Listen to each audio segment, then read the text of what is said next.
আসসালামু আলাইকুম প্রিয় শিক্ষার্থীবৃন্দ, আশা করি সবাই ভালো আছেন। সবাইকে ভিডিওর শুরুতেই জানাচ্ছি ক্রেইভ হবিগঞ্জের পক্ষ থেকে অনেক অনেক ধন্যবাদ এবং অভিনন্দন। আজকে আমি আপনাদের জন্য নতুন একটি লেসন নিয়ে আসলাম এবং যেই লেসনে আমি ডিসকাস করব বিশেষ করে সবচেয়ে ইউজফুল ইংলিশের মধ্যে একটা সেন্টেন্স, যেটাকে আমরা বলি অ্যাসার্টিভ সেন্টেন্স। সহজ করে বললে একটা বর্ণনামূলক বাক্য, যেই বাক্য হচ্ছে আমাদের 95% কেসে প্রয়োজন। তো সেই বাক্য কিভাবে তৈরি করতে হয় এবং সেই বাক্যের মধ্যে সাবজেক্ট ভার্বের সাথে কিভাবে এগ্রিমেন্ট করে সেই বিষয়টা আমি ক্লিয়ার করব।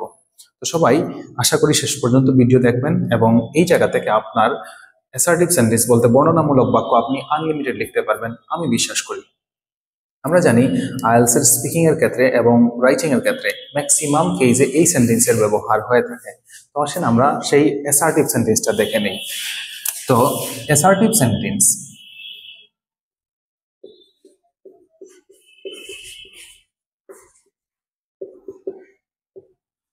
অ্যাসার্টিভ সেন্টেন্স আসলে অ্যাসার্টিভ সেন্টেন্সের মানে কি এটা আমাদের আগে বোঝা উচিত। অ্যাসার্টিভ সেন্টেন্স মানে হচ্ছে বর্ণনামূলক বাক্য, যেই কথা দিয়ে বর্ণনা দেওয়া হয় এটাই হচ্ছে অ্যাসার্টিভ সেন্টেন্স। যেমন আমি ইংলিশ শিখি, তারা গান শোনে, সে ভাত রান্না করে, তারা বাড়ি যায়, আমরা ফুটবল খেলি, এই যে কথাগুলা। আমি একজন স্টুডেন্ট, সে হচ্ছে একজন গায়ক, তারা ভালো রান্না করে, তারপরে হচ্ছে সে একজন ক্রিকেটার। তো এই যে কথাগুলো দেখেন সচরাচর বাস্তব অর্থে যে কথাগুলো আমি ব্যবহার করছি প্রত্যেকটাই হচ্ছে অ্যাসার্টিভ সেন্টেন্স, প্রত্যেকটা দিয়ে কিন্তু বর্ণনাই বোঝাচ্ছে। তো আসেন সেই অ্যাসার্টিভ সেন্টেন্স তৈরি করতে গেলে, বর্ণনামূলক বাক্য তৈরি করতে গেলে যে স্ট্রাকচার আমাদের লাগবে সেই স্ট্রাকচার সবাই মনে রাখা উচিত।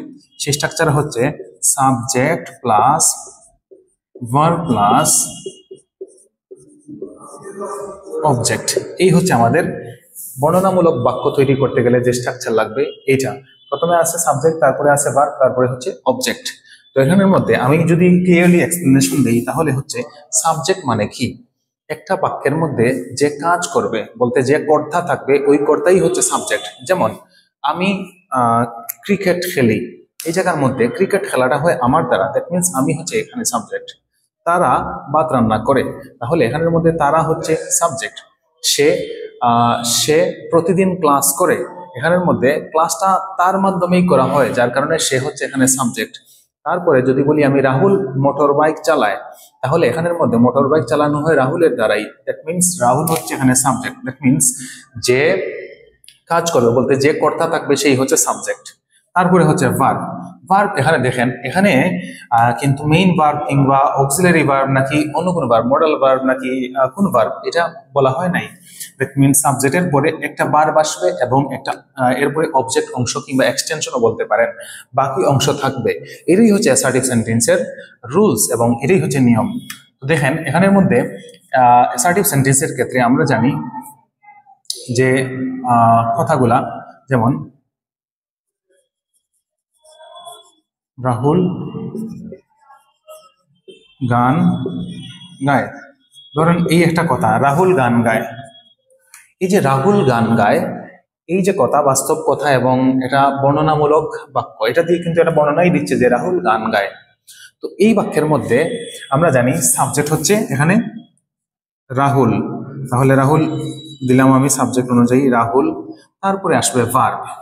তো আমরা খুঁজে বের করবো ভার্ব। ভার্ব বলতে আমরা জানি নর্মালি কাজ, যে ওয়ার্ড দিয়ে কাজ বোঝায় এটাই হচ্ছে ভার্ব। তো এখানের মধ্যে ভার্ব যদি আমি চিন্তা করি তাহলে দেখা যাচ্ছে গান গাওয়া, গায়, তাহলে গাওয়াটা হচ্ছে কাজ, গাওয়া ইংলিশ হচ্ছে সিং। রাহুল গান গায়, রাহুল সিং, তারপরে বাকি অংশ সং। তো দেখেন এই যে একটা বাক্য লিখলাম, এই বাক্যের মধ্যে একটা জায়গায় ভুল আছে। এই ভুলটা যদি আমরা বুঝতে পারি তাহলেই আমাদের মিস্টেকস গুলা ওভারকাম হবে অনেক অনেক ক্ষেত্রেই। তো আসেন এখানের ক্ষেত্রে আমরা সাবজেক্ট ভার্ব এগ্রিমেন্ট, সাবজেক্ট আর ভার্বের যে এগ্রিমেন্টটা এই জিনিসটা যদি বুঝি তাইলে ক্লিয়ার হয়ে যায়। সাবজেক্ট এবং ভার্বের এগ্রিমেন্ট বুঝতে গেলে আমরা এই সাবজেক্টের ক্ষেত্রে প্রথমে আসবো। সাবজেক্ট বলতে আমরা জানি যে কাজ করে যে কর্তা থাকে সেই হচ্ছে সাবজেক্ট। তো এটা বোঝার জন্য মনে রাখবেন যখন সাবজেক্টের ক্ষেত্রে এই সাবজেক্টের জায়গায় থার্ড পারসন সিঙ্গুলার নাম্বার, এই জিনিসটা কিন্তু আমাদের অনেকেই কনফিউশনের মধ্যে পড়ে যায়। থার্ড পারসন সিঙ্গুলার নাম্বার কি, আবার অনেক দুর্বল স্টুডেন্টস যারা আছে উইক স্টুডেন্ট, তারা কিন্তু থার্ড পার্সন সিঙ্গুলার নাম্বার বোঝে না। এবং থার্ড পার্সন সিঙ্গুলার নাম্বার কি, ফার্স্ট পার্সন কি, সেকেন্ড পার্সন কি, তারপরে হচ্ছে প্লুরাল কি, এই যে একটা ঝামেলা, এই ঝামেলাতে মানে বুঝেই না একেবারে, মুখস্থের মতো মানে প্যারা মনে হয়। তো এই যে third person singular number avoid করে আমরা সবচেয়ে সহজ ওয়েতে এবং সবচেয়ে টেকনিক্যাল ওয়েতে আমরা মনে রাখবো, এখানের মধ্যে যদি সাবজেক্ট কখনো সাবজেক্টের জায়গায় যদি কখনো হি, শি অথবা ইট অথবা কোনো সিঙ্গেল নেম,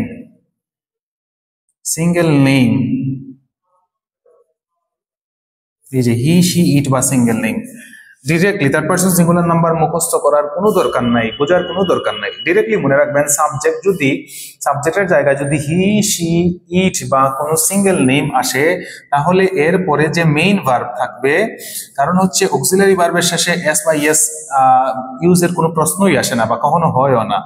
তো মেইন ভার্ব যে থাকবে, এই মেইন ভার্বের শেষে এস বা ইএস যুক্ত হয়ে যাবে। সাবজেক্ট যদি হি, শি, ইট বা সিঙ্গেল নেম থাকে, এরপরে যে মেইন ভার্ব আসবে, মেইন ভার্বের সাথে এস বা ইএস যুক্ত হয়ে যাবে। তাহলে আমরা দেখলাম এই যে অ্যাসার্টিভ সেন্টেন্সের মধ্যে এই যে বর্ণনামূলক বাক্য রাহুল গান গায়, এখানের মধ্যে রাহুল হচ্ছে একটি সিঙ্গেল নেম রাহুল হিসেবে এই যে ভার্ব আছে, এই ভার্বের পরে এস বা ইএস হবে। তো এখানে আমরা রাহুল যেহেতু সিঙ্গেল নেম, অবশ্যই এখানে সিংস হবে। বুঝতে পারছেন? আশা করি এই বিষয়টা ক্লিয়ার। তো দেখেন এখানে রাহুল সিঙ্গেল নেম হিসেবে ভার্বের শেষে এস বাই এস। এবার যদি এখানে সিঙ্গেল না হয়, যদি দুইটা হয়ে যেত, যেমন ধরেন আমি লিখলাম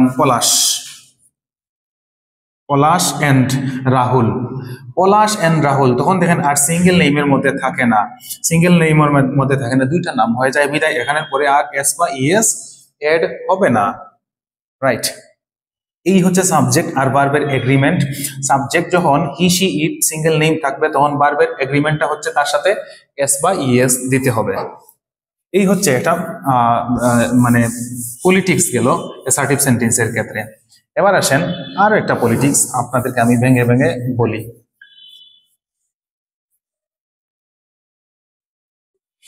যখন একটি বাক্যের মধ্যে মেইন ভার্ব থাকবে না, যদি একটা বাক্যের মধ্যে মেইন ভার্ব না থাকে, তখন আমাদের কি করা উচিত? যেমন সে একজন লেখক, এই যে একটা কথা, সে একজন লেখক, এখানের মধ্যে আমরা এই যে একটা বর্ণনামূলক বাক্য যেটা অ্যাসার্টিভ সেন্টেন্স আমরা বলি, তো এখানের মধ্যে আমরা সাবজেক্ট পাইলাম যে সে, সাবজেক্ট হচ্ছে সে একজন লেখক, সেই লেখাটা হয় তার মাধ্যমে, দ্যাট মিনস সে হচ্ছে সাবজেক্ট। তো সে আমরা লিখলাম সাবজেক্টটা হি অথবা শি, ধরেন ফিমেল হইলে শি, মেল হইলে হি। আচ্ছা, আমি হি, শি দুইটাই দিলাম, তাহলে সাবজেক্ট দিলাম। এরপরে ভার্ব আসার কথা ছিল, তো ভার্ব এখানে কি? ভার্ব এখানে যদি আমরা দেখি, তাহলে এখানে কোনো ভার্ব নাই, যে ওয়ার্ড দিয়ে কাজ বোঝায় এরকম কোনো ভার্ব নাই এখানে। তো ভার্ব যখন একটা সেন্টেন্সের মধ্যে, অ্যাসার্টিভ সেন্টেন্সের মধ্যে যখন ভার্ব থাকবে না, তখন ওই ভার্ব হিসেবে মেইন ভার্ব না থাকলে আমরা সাহায্য করে নিয়ে আসতে হয়। তো সাহায্য করার জন্য আমাদের যে ভার্বগুলো আছে, এগুলাকে বলা হয় অক্সিলারি ভার্ব। যেমন am, is, are, was, were, will, have, has, had, এগুলি হচ্ছে অক্সিলারি ভার্ব। তো যেহেতু এই কথাটা হচ্ছে অ্যাসার্টিভ সেন্টেন্স, এবং এই অ্যাসার্টিভ সেন্টেন্সে কিন্তু বর্তমান সময়ের কথা বোঝালে সবসময় এম, ইজ, আর অথবা ডু বসবে। তো কথা হচ্ছে এখানে সে একজন শিক্ষক, তো এই যে শিক্ষক, এটা হওয়া অর্থে কিন্তু আমরা এম, ইজ এবং আর এর মধ্যে থেকে তিনটা অপশন, এই তিনটা থেকে যে কোনো একটা বেছে নিব সাবজেক্ট অনুযায়ী। তো আমাদের সাবজেক্ট বসাইলাম, ভার্ব দিতে হবে, মেইন ভার্ব নাই। এখন মেইন ভার্ব হচ্ছে এই যে সে একজন শিক্ষক, এই কথার অর্থে আমাদের অক্সিলারি ভার্ব আছে এম, ইজ, আর তিনটা। তো এখানের মধ্যে সাবজেক্ট হচ্ছে হি বা শি, এই হি বা শির উপর ভিত্তি করে যে অক্সিলারি ভার্ব আসবে, এই তিনটা ছিল এম, ইজ এবং আর। এই তিনটার মধ্যে থেকে আসবে ইজ, হি ইজ অথবা শি ইজ, তারপরে যে বাকি অংশ ওইটা আমরা বসিয়ে দিব। হি ইজ আ স্টুডেন্ট, ওকে। দেখেন এখানের মধ্যে সাবজেক্ট হচ্ছে এইটা, ভার্ব হচ্ছে এইটা, বাকি অংশ হচ্ছে অবজেক্ট। এরপরে হচ্ছে এই যে অক্সিলারি ভার্ব দিলাম আমরা, এই অক্সিলারি ভার্বের সাথে সাবজেক্ট কিভাবে এগ্রিমেন্ট করে আমরা দেখে নেই, চুক্তি করে কিভাবে, আমরা একটু দেখে নেই। যখন সাবজেক্টের জায়গায় আই থাকবে, যখন শুধুমাত্র আই এর ক্ষেত্রে এম হবে, মনে রাখবেন এটা, সাবজেক্ট যদি আই হয় তাহলে সব সময় এম হবে। সাবজেক্ট যদি ওই যে বলছিলাম হি শি ইট বা সিঙ্গেল নেম যদি হয় তাহলে ইজ হবে। আর যদি সাবজেক্ট প্লুরাল বলতে ডাবল যদি হয়, যেমন we, they, Palash and Rahul, এই ধরনের যদি ডাবল হয় বা প্লুরাল যেটা আমরা বলি, প্লুরাল যদি হয় তাহলে অবশ্যই এই জায়গায় আর আসবে। আশা করি এটা আপনারা বুঝতে পারছেন। যদি বুঝতে পারেন তাহলে আমাকে একটু কমেন্টস করে জানাবেন ঠিক আছে কিনা না। ওকে, এই হচ্ছে ভার্ব, সাবজেক্ট এবং ভার্বের আরো একটা এগ্রিমেন্ট অ্যাসার্টিভ সেন্টেন্সের ক্ষেত্রে। তো এই অ্যাসার্টিভ সেন্টেন্সে আমরা সবচেয়ে যে প্রবলেমটা ফেস করি বা আমরা যে পেপার চেক করি কিংবা স্পিকিং টেস্ট যখন নিতে যাই, তখন যে জায়গায় আমরা সবচেয়ে বেশি প্রবলেম ফেস করি বা স্টুডেন্টসদের যে ভুলগুলো আমরা ধরতে পারি, এখানের মধ্যে হচ্ছে এই অ্যাসার্টিভ সেন্টেন্সে সাবজেক্ট যখন থার্ড পারসন সিঙ্গুলার নাম্বার হয় তখন ভার্বের শেষে আমরা কি বসাবো বা ভার্ব কি আদৌ যেভাবে আছে সেইভাবে থাকবে কিনা না, এই জিনিসটা আমরা বুঝি না। আসলে এই যে আমি একটা স্ট্র্যাটেজিস আপনাদেরকে দিলাম, থার্ড পারসন সিঙ্গুলার নাম্বার আমাদের দরকার নাই মুখস্থ রাখার, ডিরেক্টলি হি শি ইট বা সিঙ্গেল নেম আসলেই এরপরে যদি ভার্ব আসে তাহলে এটার সাথে এস বা ইএস দিয়ে দিব। এই জিনিসটা সবসময় মাথায় রাখবেন এবং এই জিনিসটা মাথায় রেখেই আমরা সেন্টেন্স অনর্গল তৈরি করবেন। এতে করে আপনার এই যে প্রবলেমসটা যেটা হয় সাবজেক্ট ভার্ব এগ্রিমেন্টের ক্ষেত্রে, এটা আর কখনো হবে না। যদি হি শি ইট বা সিঙ্গেল নেম না থাকে তাহলে কিন্তু ভার্বের শেষে কোনো চেঞ্জেস আসে না। যেমন আমি ভাত রান্না করি, আমি ভাত রান্না করি, এই যে একটা কথা, আমি ভাত রান্না করি, এখানের মধ্যে সাবজেক্ট হচ্ছে আই, আমি, তারপরে হচ্ছে ভার্ব, এখানে দেখেন মেইন ভার্ব আছে কিনা না, অবশ্যই আছে, রান্না করা, রান্না করা ইংলিশ হচ্ছে কুক, আই কুক, তারপরে বাকি অংশ রাইস, আমি ভাত রান্না করি, আই কুক রাইস। তো এখানের মধ্যে এস বা ইএস আসবে না, কারণ ভার্ব সাবজেক্টের জায়গায় ওই যে হি শি ইট বা সিঙ্গেল নেম নাই, ঠিক আছে। তো যখনই he she it single name আসবে তখনই চেঞ্জেস আসবে ভার্বের, আদারওয়াইজ কখনো আসবে না। এই জিনিসটা মাথায় রাখবেন।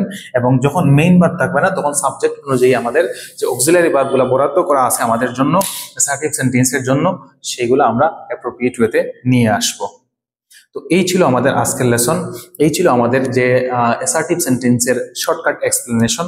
আশা করি সবাই বুঝতে পারছেন, এবং যারা আমাদের আজকের এই ভিডিও শেষ পর্যন্ত দেখছেন আপনাদেরকে সবাইকে আবারও ধন্যবাদ জানাচ্ছি, এবং আশা করি এবং আপনাদেরকে বলবো আমাদের আজকের এই ভিডিওটা সবাই শেয়ার করে অন্যদেরকে জানিয়ে দিবেন যাতে করে তারাও বেনিফিটেড হয়। তো সবাইকে আবারও ধন্যবাদ এবং ভালো থাকবেন, সুস্থ থাকবেন, ক্রিয়েটিভের সাথেই থাকবেন। ধন্যবাদ।